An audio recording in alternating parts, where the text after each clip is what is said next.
There are two types of people when it comes to money. First, those who blame the system for their financial woes.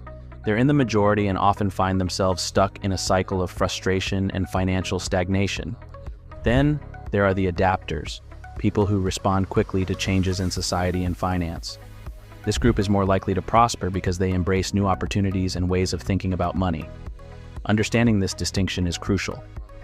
In this video, I'll share essential insights about how adopting an adaptable mindset can lead you to financial success. Let's get started. Number 1, how to survive money printing. I pay $4 for a cup of coffee in the city. A decade ago, it was just $2. We haven't found a better way to finance economic growth than by circulating more money, even though inflation inevitably follows. To motivate employees and improve performance, wages are raised, which in turn increases prices and digs deeper into your pockets. It's a double-edged sword. Prices rise faster than wages. We achieve economic prosperity, but often feel poorer as a result. Turning off the money printing machine isn't an option. The world economy would stagnate. The first country to stop printing money would see its currency appreciate sharply and harm its exports. Is our growing national debt a concern? We don't necessarily have to pay it back in full. It's smart to just cover the interest and continue with our lives. Being in debt might be troublesome for an individual, but it's a different story on a national scale. However, there's a catch. You must hedge against inflation. Invest in and hold onto assets that appreciate, ideally faster than inflation. While median housing prices have risen by 55% over the past decade, for those holding Bitcoin since 2013, the relative cost of housing has dropped by 99%. It's a staggering perspective. Assets are your best defense to protect your finances. Number 2, generate new income ideas. The COVID pandemic showed us that we don't need to go to an office to make money. This idea goes beyond just working from home. You can earn from stocks and bonds, and there are many other ways to make money online. I don't really like the term creator economy because it seems to leave out a lot of other important work.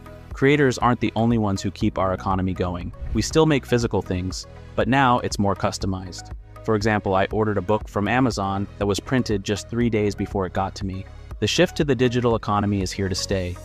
Now, you can run a one-person business online from your home. It can even make you money while you sleep, even if it's just $2 a month. Your view of work might change after you earn your first dollars online. It's a path to prosperity. According to a study from Harvard Business Review, GDP shouldn't just be about manufacturing.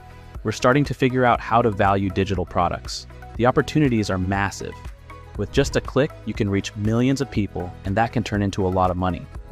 Ignoring the digital economy could be a huge financial mistake. Keep your day job, but try making money online too. Number 3, avoid social media trends. Humans often react emotionally to money, more so than to many other things. The internet can quickly deplete your finances if you let your emotions get the better of you. Creators understand your desire to make money, offering all sorts of unsolicited financial advice in exchange for likes, follows, and subscriptions. However, very few of them are legitimate, and acting on their recommendations can lead to financial losses. Consider the frequently misinterpreted quote from Warren Buffett: "Our favorite holding period is forever." This advice underscores the importance of patience and long-term investment, a principle often overlooked in quick profit strategies. Holding stocks forever doesn't guarantee rising stock prices. You wouldn't want to hold on to dividend traps like Intel and AT&T indefinitely. Creators often cherry-pick examples that support their claims. For instance, Warren Buffett has held Coca-Cola stock since 1988, but that's partly because it's like a family business to him. A major issue with these creators is their lack of accountability. Just because a creator has 300,000 followers doesn't mean they're reliable. Always check if they have a degree in finance or a license from the Securities and Exchange Commission. Such qualifications are rare. Creators can be right or wrong, and they access the same public information on companies as you do. They have no special advantage. A safer long-term strategy is to invest in index funds. Their diversified structure mirrors the broader economy, not just a single company. Investing in index funds is a sound approach to making money in the stock market over the long term. Number 4, are you the next millionaire? It's never been easier to reach $1 million net worth. According to Credit Suisse, there are nearly 60 million millionaires worldwide, and you could be one of them. Maybe even your next-door neighbor is. Granted, having $1 million isn't what it used to be. Due to inflation, $1 million might not guarantee a comfortable retirement in the US anymore. However, reaching that milestone is still a significant achievement on the path to financial freedom. If you haven't inherited wealth or married into money, you can still achieve millionaire status through other means, investing and acquiring a high-demand skill. Combining these approaches can significantly boost your earning potential. My classmate Andrew has built $1 million company focused on cleaning up oil spills. He told me, "I've always wanted to be an entrepreneur. Making good money from my ideas is great, but what truly fulfills me is saving nature from oil spills." Financial freedom isn't just about the numbers in your account. It's about having options.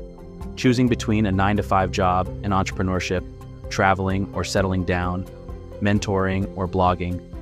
Money is a tool that buys freedom, but first, you need to know your destination. Number 5, why you should expect more stock market crashes. Stocks crash because the economy is cyclical, and these cycles have accelerated in our globalized economy. For example, Zoom achieved 3 years' worth of profits in just one pandemic year, but its stock has been in a slump since 2020. The impact of overly negative news multiplies the emotional reaction to falling stock prices, causing people to sell at often the worst times. We can expect more market crashes in the future. However, here's the good news. Recessions have become shorter. Central banks are printing money like there's no tomorrow, with much of it flowing into stocks, as seen in the 2020 rally fueled by stimulus checks. Whether we like it or not, this is how we avert prolonged economic downturns like the 1929-39 Great Depression. Recessions weaken economic activity and devalue assets, which are crucial to your financial security.